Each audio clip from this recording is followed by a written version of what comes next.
Protection for a car's paint has definitely come a long way in the past few years. It used to be the case that you could apply one layer of wax or one layer of spray wax or even one coating and then be done with it.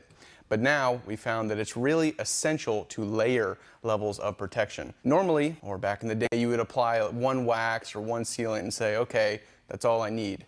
But we've spent a lot of time here at Obsessed Garage really dialing in our process and thinking about this in a way that makes the most sense. Layering protection, meaning having multiple layers of different chemicals or sealants or whatever, is really ideal because those top layers are the sacrificial layers. Now what that means is that your top layer will almost always fail in the sun while you're driving around, in between maintenance washes, but your bottom layer, or your most important layers of protection, will remain on the paint undamaged. You'll have your bare paint, which is just paint on the car. You would have your ceramic coating like CSL, XO, or CSU, and then on top of that you would add a drying aid.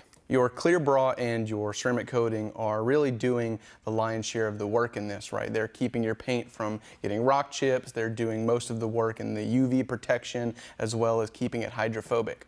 The drying aid, or your topper, is there to essentially die between maintenance washes. Any paint protection will eventually fail or die when it's out in the sun or you're driving and commuting, and ideally we'd like this to be a layer that is really easy to apply or reapply. If you only had your ceramic coating or your wax or your sealant out in the sun, you'd have to fully reapply a wax or a sealant every single time. So by layering them and protecting those layers that are really doing the most work, we can then just reapply something like drying aid every single wash.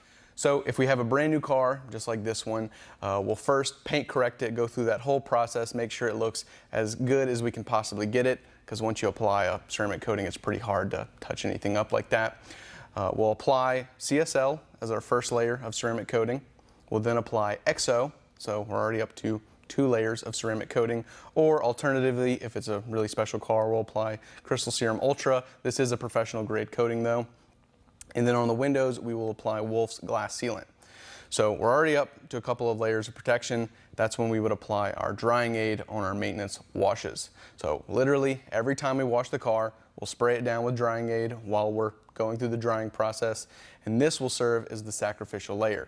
So this adds a little bit more of that hydrophobic layer. It adds a layer of protection against UV, and again, it's really there just to fail every week, and it's pretty pleasant to use when you're drying your car. Another benefit to using this layering system is that you will always have some layer of protection on the paint when you're washing, so that makes it much easier and much more enjoyable to wash your car. Even if the first 2 layers of coatings fail, you still have another fully active, fully working coating on the bottom. So washing your car will always be pleasurable and always be easy. So there you have it. That's why we layer protection. That's how I would recommend you do it. Hopefully you see the benefit to doing something like this. You can get all of the coatings and everything else you need in our store at obsessedgarage.com. And if you have any questions about this, let us know in the comments or directly at support@obsessedgarage.com.